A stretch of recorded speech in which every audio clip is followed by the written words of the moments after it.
Welcome to the Encore Audio Archives YouTube channel. I'm Taper Dave, and this is my channel. I've uploaded hundreds of talks here that I've recorded at meetings in West LA, and I've also recorded conventions starting in 2013. I've got a bunch of those up. And Walt and Mary Murray, the original owners of Encore Audio Archives, started the company in the 80s, and Walt recorded Joe and Charlie's and a bunch of stuff down in Vista, California. My sobriety date is June 20th of 1994.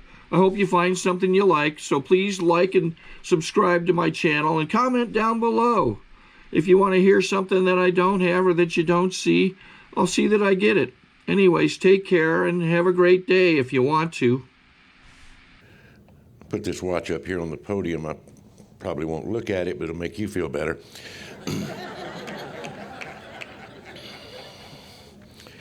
They say if you feed a speaker enough, he'll shorten his talk.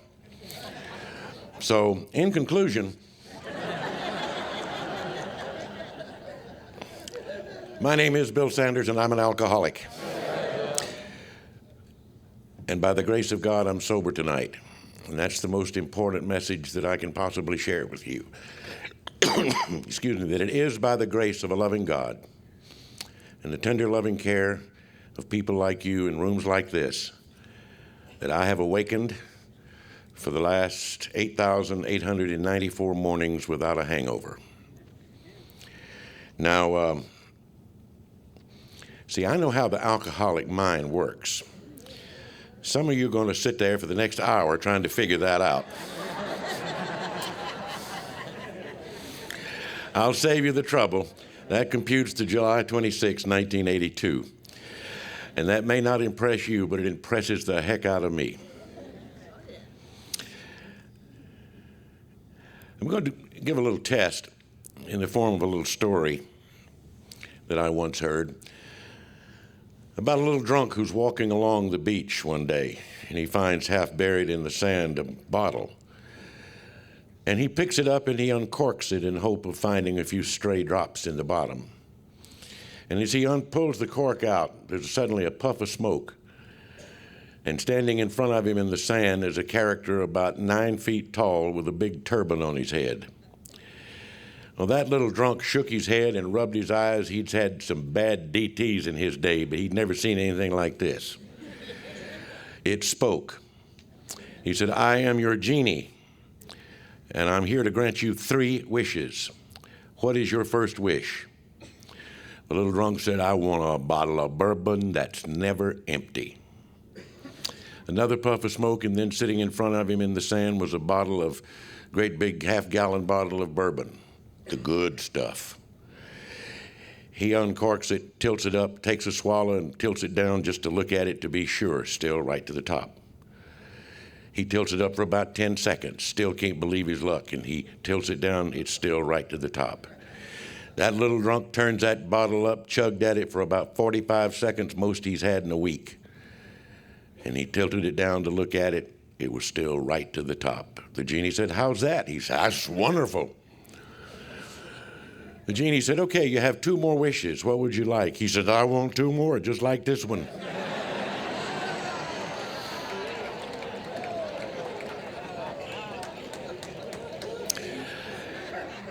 Now, if you get that story, you're in the right place tonight. Because there are people out here on the streets of Laughlin, and you could tell them that, and they'd say, "I don't understand. If this one's never going to be, why would he?" They don't get it. They never did get it, and they never will get it. They just don't understand. And God knows I tried for years and years and years to make them understand. There's no way they can. I will admit right up front, I'm an AA junkie. I love Alcoholics Anonymous. Alcoholics Anonymous to me is one of the greatest blessings that the Almighty God has seen fit to give to humankind. I believe with all my heart, and no one can convince me otherwise, that in the spring of 1935, or if you prefer in December of 1934, that a compassionate and loving God looked down from wherever he is and said the lowly alcoholic has suffered long enough. He's been the outcast of mankind for long enough. I've got to give him a way out. And what a way he gave us. He could have decreed that we be locked away in cells, as many of us were, and probably should have stayed. He could have said, let's take all the alcoholics and put them in a colony like lepers so they can't contaminate the world around them. He could have simply condemned us to death, as many other diseases of mankind do. But he did none of these things. Instead, he gave us each other. And he gave us more love and more happiness and more joy than most of us could have ever dreamed of in 100 lifetimes. And you'll never convince this alcoholic that he didn't do one more thing. I believe that he gave us a one-on-one, face-to-face relationship with him that few people on this earth will ever know. I happen to believe we're the luckiest people on the face of God's earth, and we carry with us the most wonderful gift that God has given to mankind in modern times. My love of AA was not always there. When I was a kid growing up in the hill country of North Georgia, I can assure you, when I made a list of all the clubs, organizations, institutions that I wanted to join, AA was not in the Hot 100. But I also tell you today that you can have every one of those organizations that I was ever a member of, and leave me AA, and I will be a happy man. I had my first drink at the age of 15. I can tell you, I believe today that I was an alcoholic from the time I took my first breath. I believe that all of the ism of my disease was already intact when I came down the chute. At the age of 15, I merely mixed alcohol into the formula and began my journey toward becoming a drunk. And I say that because I, from my very earliest memory as a child, never felt that I fit in, that I belonged. I always felt like somehow, some way, I was on the outside looking in, that I just didn't fit, I just didn't belong. Now, the kids I grew up with would have disputed that because they'd say Bill Sanders was a part of everything that ever came down the pike. True, I joined every club, every organization, school, scouts, church, you name it, I joined it. Belonged nowhere. I could be in a crowd of people and feel completely alone. Totally scared of people. I used to carry on conversations as a kid, not knowing what people's faces looked like because I was too busy staring at my shoes while they were talking. At the age of 15, on a Saturday night, and I think this is appropriate that we're having this meeting overlooking the river, because I had my first drink of alcohol sitting on the banks of a river in North Georgia. Some friends had said, you want to come have a drink with us or have some beer? And I don't know if it was curiosity or peer pressure or what, but I said, sure. And we went across from Georgia into South Carolina, where there was a little beer joint over there, and you could pull up behind the place and honk the horn 3 times. The guy would come out the back door, and if you could see over the steering wheel, he'd sell it to you. Somebody bought a case of what I think I remember was Pabst Blue Ribbon beer. And we came back and sat on the banks of the river, and someone popped one of those open and handed it to me. And I took a great, big, long slug of it. And I can tell you, beyond any shadow of a doubt, it was the most vile, putrid, god-awful tasting stuff I had ever put in my mouth, which probably explains why I only drank 6 of them. It was terrible. But I don't need to tell most of you what happened between the second and the third beer. You know what happened. That little bell went off somewhere in the recesses of my brain. And in that moment, all my fears evaporated. In that moment, I became smarter and wiser and wittier and handsomer and sexier than I had ever been in my entire life. Or for that matter, anybody I'd ever known in my entire life. And in that moment, I subconsciously or consciously, I don't know which, decided that I had found a friend in that pukey little can that was going to be my friend for the rest of my life. And it almost was. There were also a set of beliefs that were set into motion that night that I was not to fully understand for a quarter of a century when I walked through the doors of AA. You see, I believed that alcohol affected everyone the way it affected me. And I have learned that it doesn't.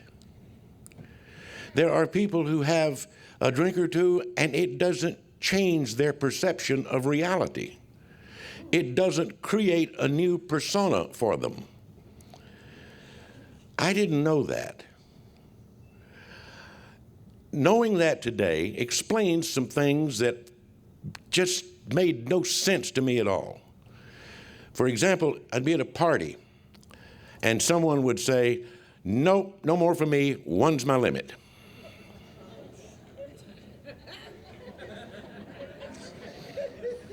That's the dumbest thing I ever heard in my life. I've never wanted one of anything. One drink? Better be a real big drink. Or the one that got me even more than that.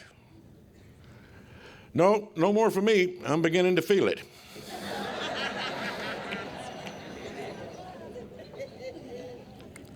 That ain't where you quit. That's where you get started. Did not understand those people, never did, never will. I can tell you to this day, I can walk into a restaurant in downtown Atlanta. I can sit down and watch a guy come in and sit down at the next table, order a martini. They bring it, they set it down. He plays with the olive with his finger.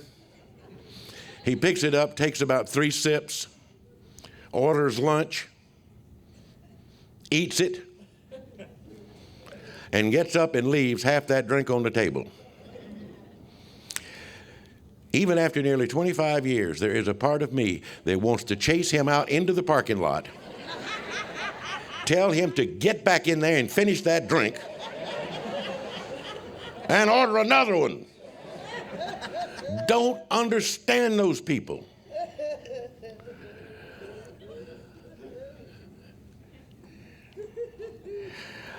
I didn't drink that much in my little hometown where I grew up. It was a little bitty hometown, and if my mom, my Southern Baptist mom, had ever caught me drinking, I would not have needed AA.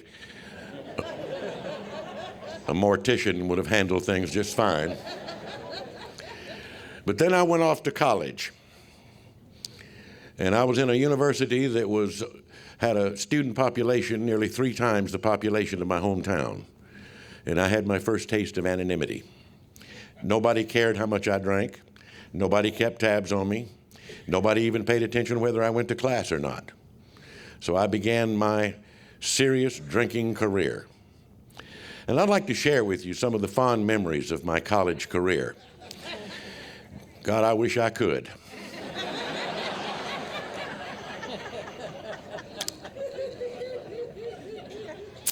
But by then, I was beginning to suffer from what we in North Georgia refer to as spells. Around our little crowd, we call them blackouts. 1962, that was a blackout.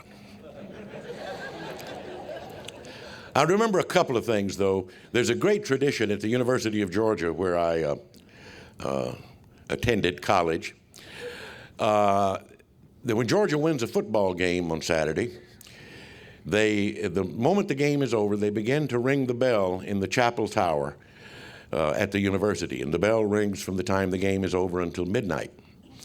And it's a great honor to be a bell ringer. There's a roster in the University of Georgia Library that lists the bell ringers at 15-minute intervals after every game Georgia has won since the turn of the 20th century. It's a tremendous honor to be asked to be a bell ringer and to be listed in that roster. I rang that chapel bell. My name's not in that roster.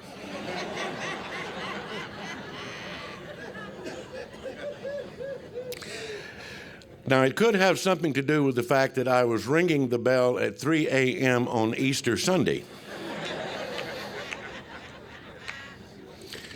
In case of you, some of you are not big football fans, the season's pretty well over by then. I did eventually exit the University of Georgia. I did it with a diploma in my hand, and that's one of the first miracles I was aware of in my life. But in my college career, my drinking brought about a tragedy that would follow me for many years. One Saturday night, my roommate and I were visiting in a friend's apartment and spending the night drinking and clowning around. And at about 2 a.m., I had gone through about my second or third personality change. I had reached the blithering idiot stage. The man had in his apartment an antique gun collection on his wall, very expensive one. And I reached up on the wall and I took down a big old long barrel Colt 22 pistol, and I began waving it around in the air, acting like Matt Dillon or Wyatt Earp. Pointed the gun at my roommate and said, "Stick 'em up." He threw up his hands and I pulled the trigger, and there was a sound like thunder. And in a moment, my roommate was lying on the floor in front of me in a pool of blood. They were to tell us a few hours later at a hospital in Athens, Georgia, that my roommate would live, but that he would never walk again. The bullet had severed his spine. A very strange thing happened in the early hours of the next morning in a hospital room. My roommate reached up from the hospital room bed and put his hand on my arm and said, "Bill, please don't blame yourself. It was an accident. It could just as easily have been the other way around. Don't blame yourself." He had forgiven me immediately, but I did not forgive myself for nearly 25 years. Because you see, I didn't know how. It was not until you people gave me the wonder and the magic and the power of the fourth, the fifth, sixth, seventh, eighth, and ninth step that I was able to find peace and to find forgiveness and to find serenity. Instead, I used it as an excuse to crawl deeper into the bottle and to live there. A few months later, I reached the point where there were not enough drinks to stop the pain and the voices.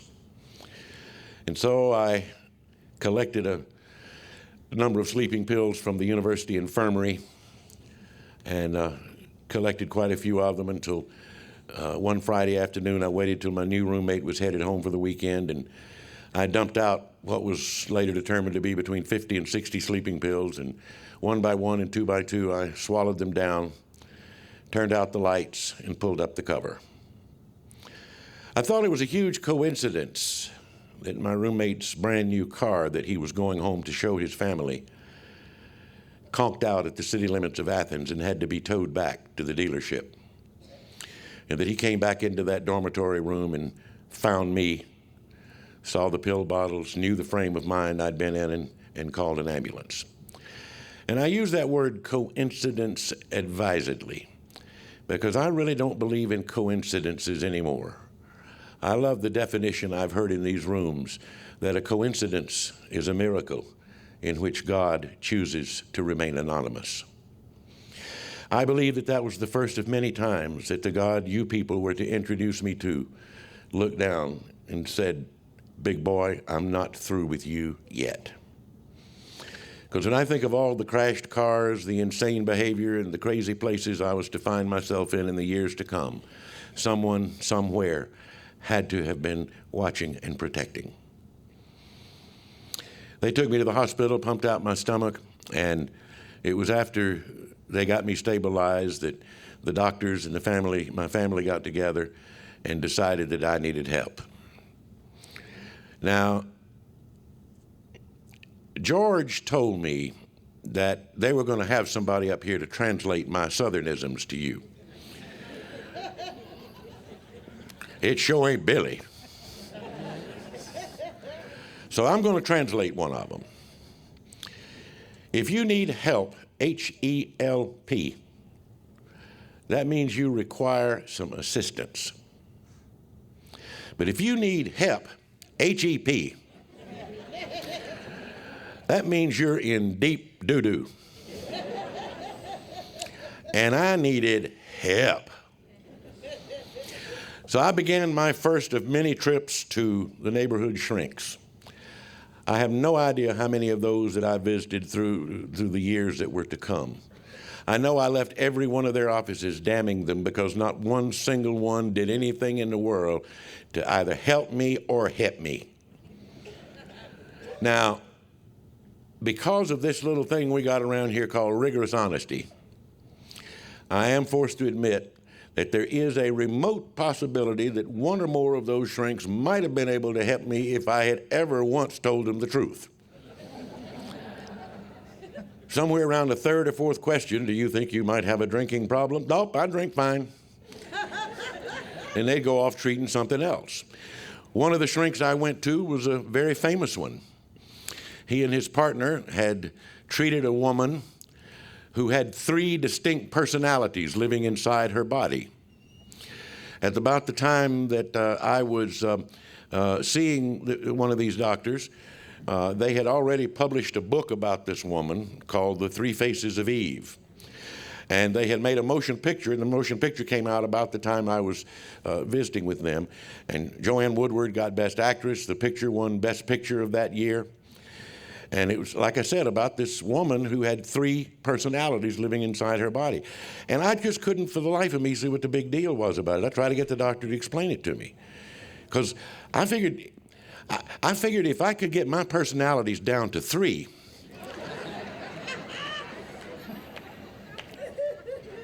because see, I've always had these conventions that go on up here in my head. And they gather and they meet and they talk to me and they try to persuade me that a drink would make anything that's going on with me better. They do their best to talk me out of going to meetings, because I found out something. They don't like it when I'm with you people. Because when I'm with you people, I don't hear them very much. And that annoys the heck out of them. But I've also learned that I like me better when I'm with you. You bring out the best in me. So I don't listen to those meetings much anymore. If I'd stopped long enough, they'd talk to me right now. Just getting sober didn't make them go away. I just don't listen much anymore. Well, as I said, I finally graduated from college, moved to a town in North Georgia, and continued my career. I actually began the career that I was in for almost 50 years at the age of 13. I should backtrack a little bit. At the age of 13, I became what reportedly then was the youngest disc jockey in America. At the age of 13. That record has long since been broken. I understand there's a kid in Minnesota, I believe, who has his own radio program, and he's 3 years old. More power to him. But I was to stay in the broadcasting business as a disc jockey, later a newsman, talk show host, management, and a little bit of everything else for nearly 50 years until I retired a few years ago. And people assumed that the smart aleck kid they heard on the radio, bumping his gums, spinning records, was who I was. They didn't know that I was a scared little boy hiding behind the anonymity of a microphone, alone in a studio where no one could see him. They didn't realize that that was another projected personality of mine that came out over the airwaves. Well, after I finished college, I went to work as a news director of of a radio station. A few months after that, I met a beautiful young girl and decided that if I wanted to have her as a part of my life, that I would need to cut down some on my drinking. Had about 3 dates with her, and to my delight, discovered that was totally unnecessary because she liked to drink just as much as I did. And we were a matched set. A few months after that, we got married, and she became my first wife. And we were off and running. Well, an interesting journey, to say the least. You know, you hear of a lot of marriages that don't last because of problems of communication. And that wasn't the case with my first wife and me. We communicated. You could ask our neighbors 3 doors down the street. And they could tell you the Sanders communicate. They could probably tell you what we were communicating about. And our communication sessions usually followed a very typical path. Sunday afternoon was the best time. And I would get ready to launch into a discussion. I'd have all my facts, dates, names, and places lined up, ready to go. Can't lose this one. But always had plan B. This one particular Sunday afternoon, typical of many others, we got into a discussion. Couldn't lose this one. I knew what I was talking about. 5 minutes in, plan B. Now, you guys know what plan B is. You grab your bottle, you storm out the back door, you slam the door, you get in your car, peel out of the driveway. I don't need to stay here and listen to this crap. Happened over and over and over again. This Sunday, typical of many, except in one respect. I took off up the street, still wearing my pajamas. Well, my wife did what any sweet, loving, caring wife would do. She called a friend to come get me and bring me home. The only thing wrong with that is the friend she called happened to be a police captain. He found me sitting in the parking lot of the Holiday Inn, minding my own business, sitting there talking to my bottle. He came up and tapped on the car window.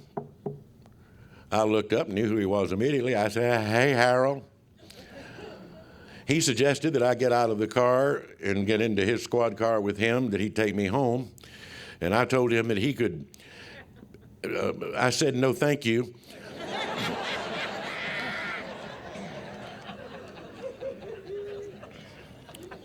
But he began to talk to me about that billy club hanging on his belt. Sorry, Billy. And about his Marine Corps wrestling medals he'd won, and about his relative size to my size. And you know, the more I listened, the more it made sense. I might want to consider going with him. I was drunk. I wasn't stupid. I also wasn't so drunk that I knew it was about 2 turns after I got in that car, we weren't heading toward my house. And about 2 more turns, we pulled into the emergency room parking lot of the local hospital. And before I could issue one single word of protest, he had me out of that cop car, into that hospital, checked in upstairs in a room, flat on my back. You won't believe how fast you can get checked in a hospital when you already got your pajamas on.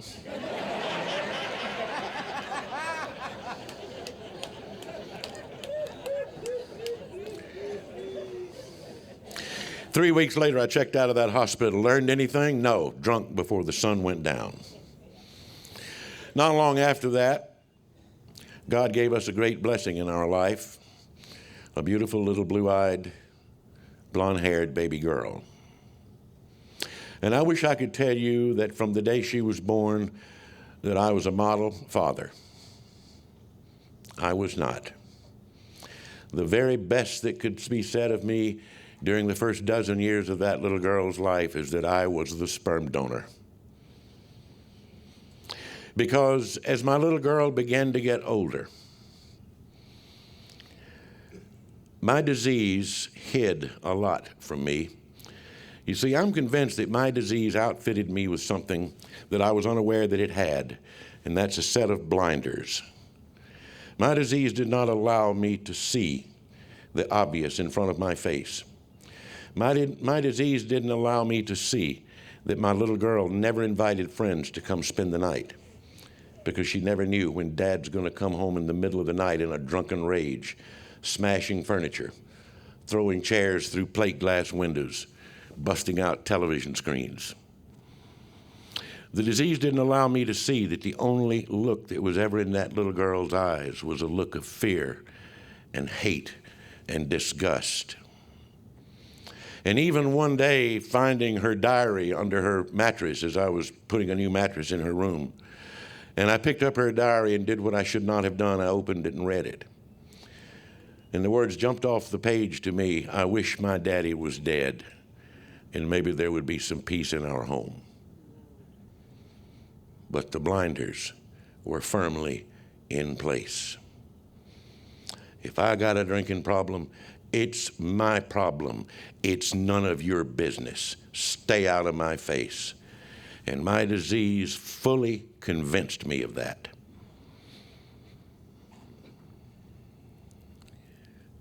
My wife and I, marriage began to deteriorate along about this time. For a long time, we drank together a lot, and then we began to drink apart. And there would be times when she would be off in one bar drinking, and I'm off in another bar drinking. And our daughter would be at home alone in an apartment in a big city. And the phone would ring in the bar, and the bartender would answer it and turn around and say, "It's your kid," and hand me the phone. And I would pick it up, and a little trembling voice on the other end of the line would say, "Daddy, please come home. I'm scared." "Where's your mom?" "I don't know, Daddy. Please come home." And I always gave her the same answer. "I will, sweetheart. I'll be home just as soon as I have one more drink." And many of you know the rest of that story, that many hours and many drinks later, I'd come stumbling into that apartment. And there, cowering in the corner of the bed, was a trembling little girl, tears streaming down her face. But the blinders were firmly in place. What an insidious disease we have that every day of my existence tried to convince me that I didn't have it. In a lot of ways, I was a traveling drunk. In the work I was doing at that time, I had to travel a good deal. And I never have particularly liked flying, a little scared of flying. Well, that's not exactly true. I'm not as scared of flying as I'm falling. So I would always get to the airport early and have a few snorts before I get on the plane, get fortified a little bit. And so I'd get there, go into one of the bars in the airport and have a few drinks. The only problem is, every so often, I'd forget to get on the plane. Atlanta-based Delta Airlines had a series of commercials that ran some years ago. Ironically, I did a couple of those commercials. The commercial said, "Delta is ready when you are."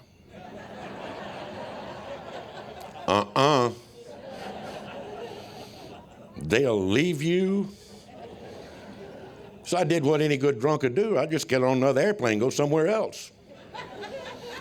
Call home that night, my wife would say, "How's the convention in New York?" "I don't know, I'm not in New York." "Where are you?" I'm in New Orleans." How did I know I was in New Orleans? Because I pulled out the nightstand drawer and the telephone book had New Orleans written right there on the cover. That's just the only way I knew where I was. I was also considered myself to be a classy drinker. You see, I drank in some of the fanciest, nicest restaurants in Atlanta. Classy places with a deep piled carpet, the Portuguese maitre d' at the door who met me in his gleaming tuxedo. "Good day, Mr. Sanders. Come in, Mr. Sanders. Your table is waiting, Mr. Sanders." And I would walk through the doors of the cocktail lounge. The bartender would spot me. And before I reached the bar, he would have my drink mixed and sitting in front of my favorite chair. I used to take people in there with me because I said, "You know what, this makes a statement."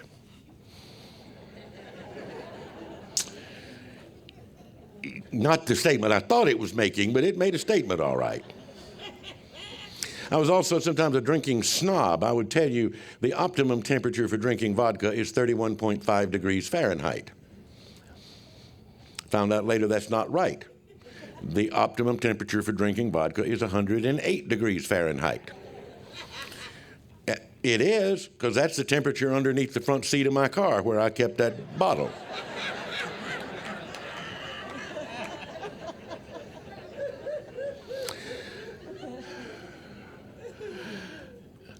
Classy drinker. But I tell you now, there is nothing classy about it when you wake up in the morning and you rub your eyes and you realize there's dew all over your clothes. And you blink again and realize that you are looking out from underneath a bush in a downtown Atlanta city park. And you blink again and realize you are staring up the nostrils of a policeman's horse.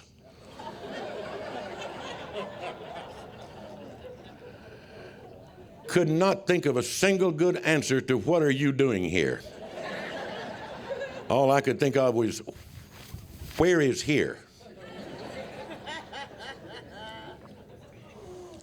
I'm also going to share with you a bit of advice. I'm not big on giving advice, but I'm going to share this with you. If you get arrested for driving under the influence, it is a good idea not to go to court drunk.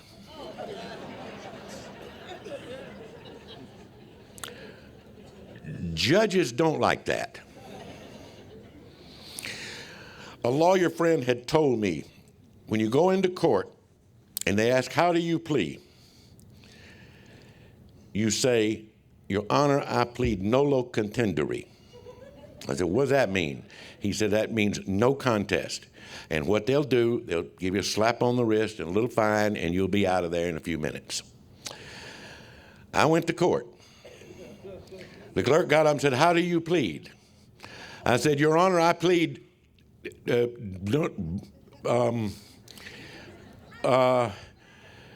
guilty. And he threw the book at me. Couldn't remember that damn Latin to save my life. There's also no class when you plant a car into a steel post on the side of an Atlanta city street. As the cop pulled me out of the car, I was telling him in no uncertain terms, I am not drunk. I have only had 2 beers. Now I'm going to share something with y'all that I firmly believe. I've decided that there is this school that every drunk, when they're in a blackout, is whisked away to this school. And in that school, they teach you, if you're ever stopped with the cops, never admit to more than 2 beers. You ever watch these cop shows on TV? They haul a guy out of a car who falls flat on his face, gets up, yeah, a little too much to drink tonight, buddy? No, I just had 2 beers. Every once in a while I want to mess up and say 3, but normally it's 2 beers. Well, I told that cop I hadn't had but 2 beers. He cuffed me and put me in the back of that squad car, back to the police station, took me in, put me on that little breathalyzer doohickey. Said blow, I did. It registered .28. I said, this is impossible. There is no way on earth I could be registering .28 on 2 beers. The cop agreed with me.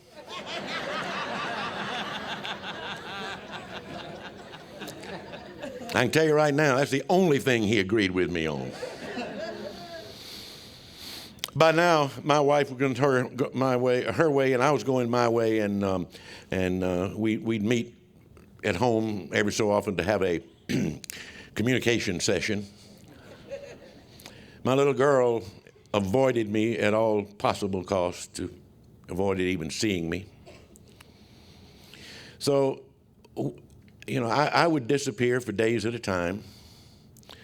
More and more often I was waking up in strange beds with strange people in strange places. More and more often my behavior was more bizarre. More and more I was feeling the loneliness and pain of my disease. One night I'm sitting in my recliner chair at home, vodka bottle in hand, staring at the television. My wife says bye, walks out, gets in her car, and leaves. I didn't ask where she was going, didn't care. 2 or 3 hours later, she comes back. I'm still sitting in my recliner chair, still holding my bottle, still staring at the TV, probably trying to decide whether to turn it on or not. And she said something really weird. She said, "Guess where I've been?" And I said, who cares? And she didn't say anything. She flipped a white poker chip into my lap. And I looked down at it, and I looked back at her, and I looked at it, and I looked back at her. And I said, "I don't know where you've been, but if that's all you won, you had a lousy night." And then I noticed that that little poker chip had 2 little A's engraved on it. And she told me she had been to an A&A meeting. And I went into a flying perfect rage because I knew there was no way on earth that that woman was an alcoholic. If she was an alcoholic, then she just couldn't be an alcoholic. That's all there was to it. But she didn't care what I thought. She started this thing going to meetings and going to meetings and going to meetings and going to meetings. Some dang fool nonsense about 90, 90, and 90-something. I kept waiting for the other shoe to fall. I kept waiting for her to say, "You need this worse than I do. You're a bigger drunk than I am." You didn't do it. Just kept going to meetings, going to meetings. Never said a word. There were a few little clues left around the house, like I'd go in the bathroom, lift the toilet seat, and there's how it works, taped to the...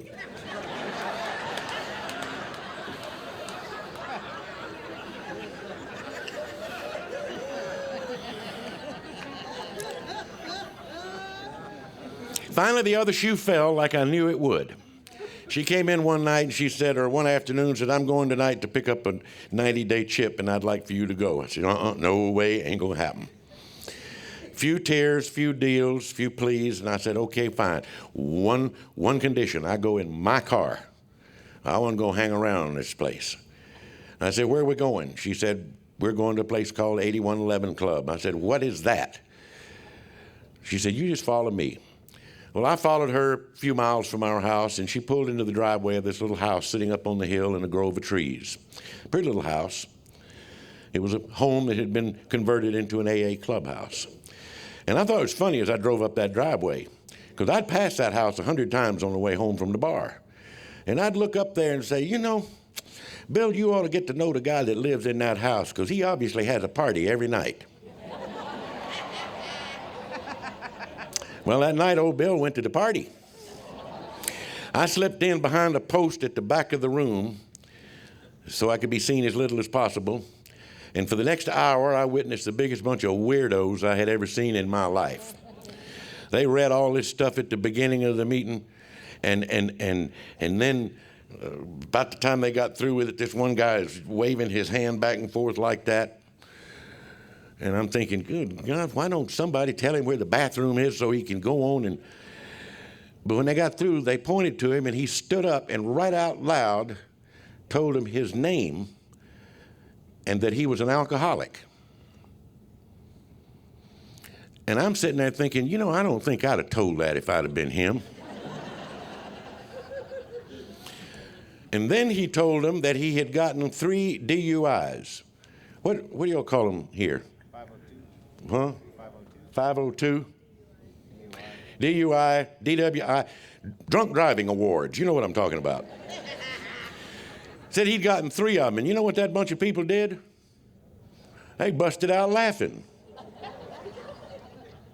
And I don't ever want to forget, the thought that was going through my head was, why are these people laughing? Don't they know what they are?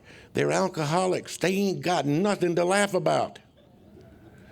And I say that today because I'm here to tell you, I thank God every day of my life for the laughter that we share in these rooms.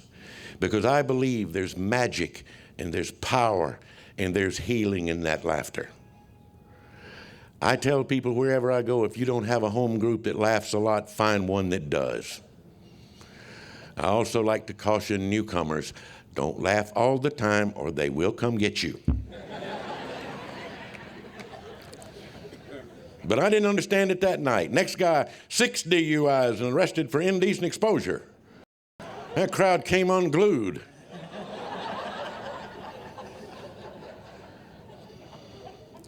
I'm thinking, good Lord, if they knew some of the stuff I did, I'd sound like Richard Pryor. Well, the meeting went on, it seemed like forever, and finally everybody stood up and grabbed hands and said the only thing familiar to me that whole hour in the Lord's Prayer. And I struck out the door and I got halfway across the parking lot, and something grabbed me by the shoulder, felt like a steel vise, spun me around, and I found myself staring up into the face of a man 7 feet 11 inches tall. I can tell you tonight he's only 6'6", but he looked a whole lot taller that night.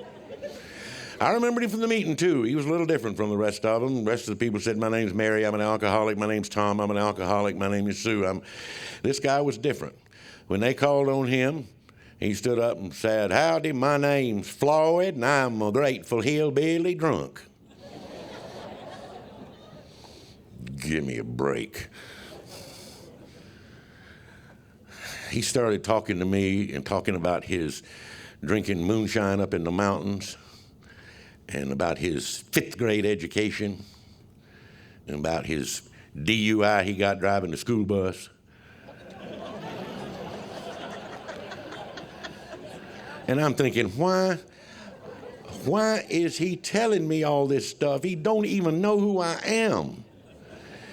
Found out he knew exactly who I was because she'd been talking about me in those meetings.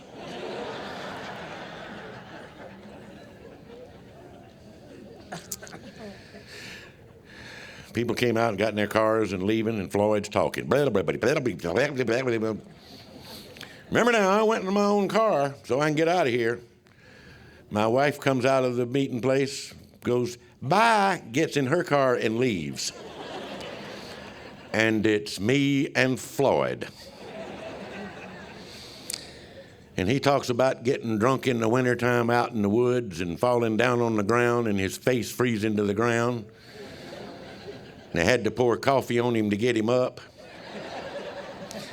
I'm not hearing most of this because I'm busy making a deal with God. Floyd talked on there for, I don't know, 3 or 4 days. I finally got away from him, got in the car, went home. My wife started to say something. I said, don't open your mouth. Don't you ever try to get me back into that nut bin again. And she didn't. And her journey towards sobriety continued, and my journey into the hell of alcoholism continued. On the afternoon of July 26, 1982, I came out of a week-long blackout drunk, whole week missing. When I came out of that blackout, I'm sitting in a recliner chair in my living room, and I look down, and in my left hand, there's an empty bottle. And in my right hand, there's a fully loaded and cocked .22 pistol. And I had not remembered picking up either one of them. And the thought that was going through my head was simply this: is this all there is? Is this really all there is? Because if it is, you can have it. And through the fog of that Monday afternoon hangover at twilight time, there came a voice. The voice of God? Not exactly. The voice of an angel? Not really. It was the voice of a beautiful, wonderful, lovable, strapping hillbilly drunk named Floyd. And the words that cut through that misery were simply this: when I came to Alcoholics Anonymous, I expected God to open the gates of heaven and let me in. He didn't. But he opened the gates of hell and let me out.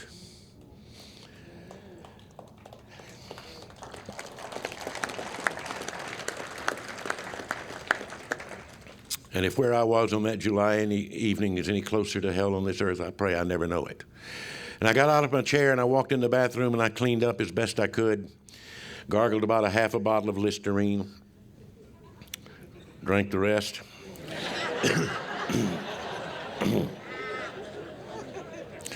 I got in my car and drove back to that little house on the hill, slipped in behind that same post in the back of the room and peeked around it to the front. Now, I don't know about the God of your understanding, but the God of my understanding has a sense of humor. Because sitting there at the front of the room chairing that meeting was my wife. She didn't see me until the end of the meeting when a man got up and explained the chip system that we use in the South. I don't know about here, but they offer the white chip of surrender if you're sick and tired of being sick and tired and want to join a newer way of life one day at a time. And I got up out of my chair and I took the longest walk I've ever taken in my life to the front of that room. And a man pressed a white poker chip into my trembling, sweating hand. And I walked back and sat down. I choose to believe that an old Bill Sanders walked to the front of that room that night and died. And that a new one walked away. Because as I said at the beginning, by the grace of God, the tender loving care of people like you, in rooms just like this all across North America, I have not had a drink since that night. I thank you, and I thank God. You told me I needed to get a sponsor. I thought that was kind of weird. I've been in broadcasting. I got lots of sponsors. Pick one. You explained that wasn't the kind you were talking about. So I decided to look for a sponsor scientifically. I looked around for the sweetest, kindest, roly-poliest, white-haired old granddaddy that I could find. One that would pat me on the head on a daily basis and say, I've never seen anybody work this program as good as you, and I wouldn't change a thing. Took a couple of weeks, but I found him. Snow white hair, roly-polier than I am, smile a mile wide. And I asked a man by the name of Doc Crandall to be my sponsor. Biggest mistake I ever made in my life. I don't remember that man ever telling me one damn thing I wanted to hear. I knew I was in trouble the first day. He said, sure, I'll be your sponsor. Let's discuss the rules. Rules? What rules? He said, it's simple. Every morning when you wake up and roll out of that bed, you roll out of that bed onto your knees and you ask the God of your understanding to keep you sober today. And the last thing you do at night before you get back in that bed is you get back down on your knees and you say, thank you. I said, well, Doc, let me tell you, I grew up in Southern Baptist Church. Back when I was a kid, they opened the church doors. I was there, no questions asked. But I kind of got a long way away from that. Now, I know prayer is important. God knows y'all open every meeting and close every meeting with prayer. But I just got to be real honest with you. I'm just not comfortable with this knee business. He said, I didn't say a damn thing about you being comfortable. Well, I drew myself up to my full height. Hell, I've been sober nearly 30 days. And I said, Doc, I thought this was a program of suggestion. He says, it is. I suggest you do it or get you another sponsor. That's how we began our relationship. Then he handed me that book. He said, I want you to take this book home, and over the next 2 or 3 weeks, I want you to study. I didn't say read. I said study the first 164 pages. And when you get through with that, you come back, and we're going to sit down, and we're going to talk about how you can make that work in your life. I said, okay, I can handle that. I went to the office supply store, and I got me a couple of highlighters and some sharp pencils and a couple of legal pads, and I went home, cleared off my desk, and I spread it all out, and I went to work. I opened that book, and I highlighted, and I underlined, and I made notes in the margins, and I wrote in that legal pad, and I struck through the steps that didn't have anything to do with me, and I jotted down a few I'd thought of that you people obviously hadn't, and about 2 weeks later, I called Doc, and I said, I'm ready to talk. He said, hot dog, come on over. I went over to his house and sat down on the sofa and spread all my gear out on the coffee table, and he reared back in his old recliner chair and says, all right, son, lay it on me. I flipped open the book to chapter 5, and I pointed down there as the first step, and I said, now, okay, Doc, look in here at this first step. As I interpret, and that's as far as I got, boy, that step don't need your interpreting. It needs your doing. But Doc, what I think it means is, Bill, look closely, son. It's in English. It says exactly what it means. If you'll look close, you'll notice they put little numbers by those steps so smart college boys like you can follow along. God, he was tough. And he was a fanatic about that book. He keeps saying, look in the book, look in the book, look in the book. I said, Doc, I read that book. Well, go read it again. Well, I did, and in a little while I kind of understood why he told me to do that, because that wasn't the same book I read the first time I picked it up. You know, a couple of years ago, we made a big deal about coming out with the 4th edition of the big book. That wasn't no big deal to me. At the time, I was reading the 26th edition of the big book. That's the truth, because every time I read that book, they've rewritten that sucker. There's stuff in it that was not there the last time I read it. I told you I'm a highlighter and an underliner. And some over on this page is highlighted. I don't know what, ain't no big deal, but this is new stuff. That wasn't in there the last time.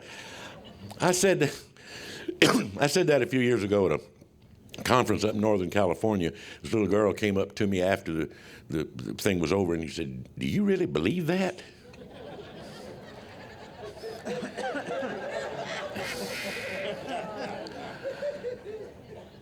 I told her, I do, to the extent that I believe my God speaks to me through that book.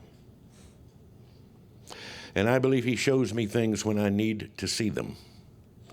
He opens my eyes to truths when I'm ready to comprehend them and to internalize them. I also believe that God speaks to me through you people. You see, I got a tricky, sneaky God. I will get on my knees and I will ask God for help with a problem in my life. He has never once said, Bill, get out a pencil and paper. I'm about to give you your solution. He has never spoken to me through a burning bush. I asked my sponsor one time, does a burning sofa count? He said it did not.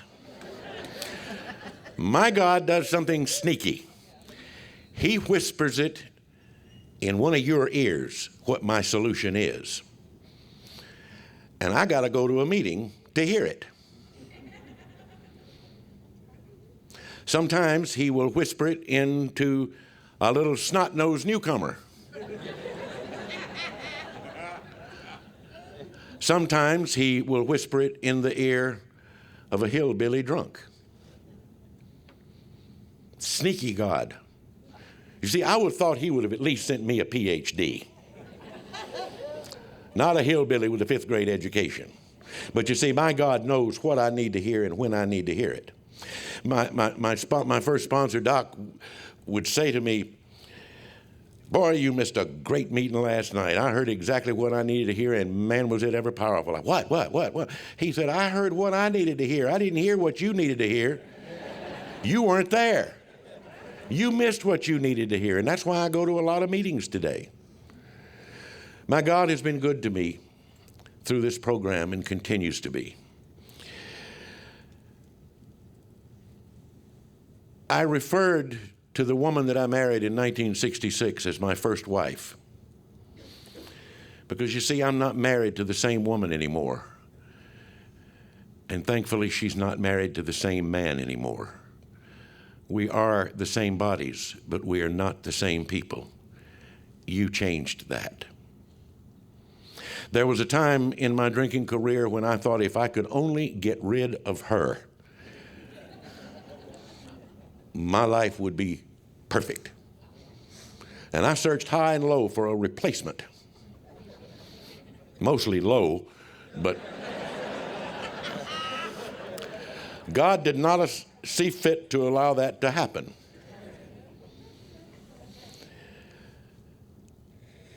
On December 30th of that year, 1982, on the day when divorce papers were to have been signed, Instead, my wife and I stood before the same minister who had married us 16 years earlier, and we renewed our vows, and we started all over again.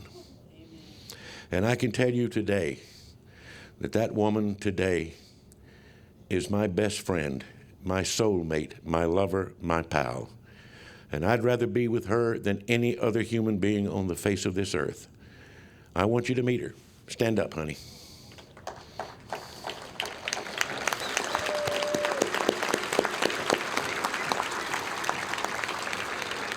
This little girl was 12-stepping at home before she even knew what 12-stepping was, because she was wearing her program well.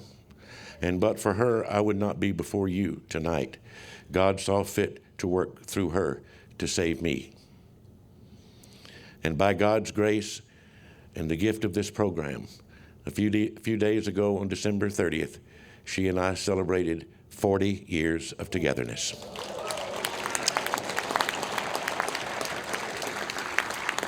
And that little girl who said, "I wish my daddy was dead," a few years ago, I was asked to walk down the aisle of a church with her. And I cried all the way down the aisle. But the greatest tears didn't come at the wedding. The greatest tears came at the reception that followed. My little girl had said, "Dad, I'm going to have the first dance with my new husband, but I want to have the second dance with you." And I said, "Okay, honey, that's great. How about telling me what music we're going to dance to so that I can practice a little bit with your mom? Because I'm not as good a dancer today as I never was." She wouldn't tell me. So I watched as the young prince and princess had their first dance together, and my little girl came and stood in front of me, and she reached out her hands. And I looked into her eyes, and instead of fear and hate, I saw love and I saw respect. And she led me out onto the dance floor. Several hundred people watched, and the music began. And the words of the song were, "Did you ever know that you're my hero and everything I'd like to be? I can fly higher than an eagle. You're the wind beneath my wings." What a gift. What a gift. A family that had been wrecked, ripped apart, shredded, and destroyed by the insidious, relentless disease of alcoholism. Meeting by meeting, sponsor by sponsor, step by step, you, God, and AA had put this family back together again. Is it any wonder that I love Alcoholics Anonymous the way that I do? A few years ago, my daughter went with me on a trip where I was speaking somewhere. And there were about 4,000 people in the room. But a magical thing happened at one point. Everybody in that room seemed to disappear, and all I could see was a beautiful, blue-eyed, blonde-haired girl sitting on the second row, looking up at me with a look on her face and a smile that said, "That's my daddy up there. You gave me that." 4 years ago, I stood beside a hospital room bed in Atlanta, and I looked down at my daughter.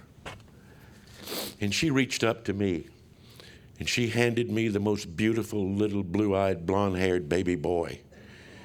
And she said, "Meet your grandpa. He's the greatest." 2 years later, she did the same thing again and handed me a beautiful little brown-eyed, brown-haired baby boy. And she said, "Guess what, Dad? We gave him your name. You gave me that. You gave me that." So it should not come as any surprise at all that I would conclude tonight by saying to all of you, did you ever know you are my heroes? You're everything that I searched my whole life for and wanted to be. You understand me inside and out. You protect me, you guide me, you lead me, you show me.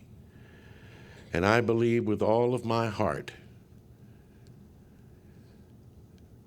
that together,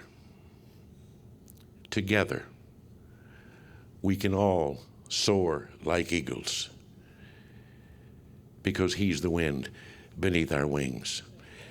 God bless you. Thank you for having us. Good night.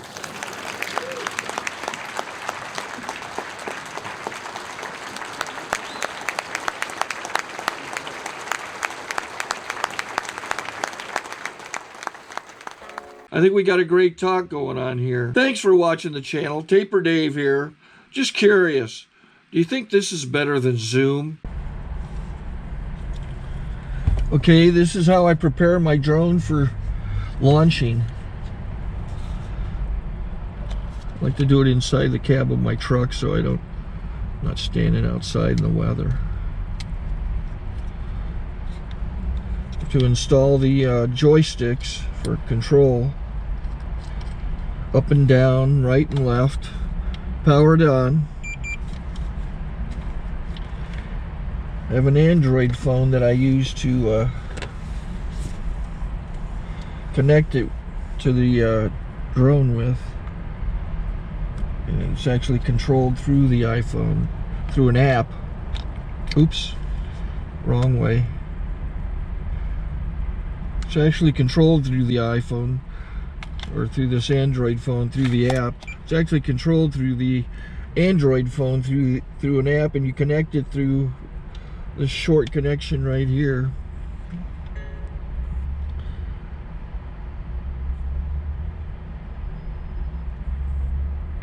Remote control connected. Remote control's connected. So I pull out the drone. I have to extend the legs. Long legs extended first, then the short legs. Remove the gimbal protector. Set that aside, then power it on one short burst, then one long burst. I lay it down. So I have to go to calibrate. So the drone's not connected yet. It shows you here as this drone gets disconnected, even though the remote's powered on. So the drone has to establish it's connected. So I go into the app to calibration mode. First I'll calibrate the remote controller. Start calibration. Out, in, oop, out, in, up, down, and then this little wheel is to control the gimbal. So it's calibrated. Go to gimbal calibration, start calibration, and then it calibrates the gimbal. I don't know if that shows up. The gimbal's moving all over the place. Changes, you can see it on the video. And I'm calibrated to take off. It's acquired 7 satellites at the moment. There are 26 satellites up in the sky, which it has to acquire before you can take off. So it's connected. It's got enough satellites. This is white. I can go to press this little arrow button, swipe right to take off, and it would start the motors if I slid this to the right. But I'll wait till I get outside. Don't want to do it inside.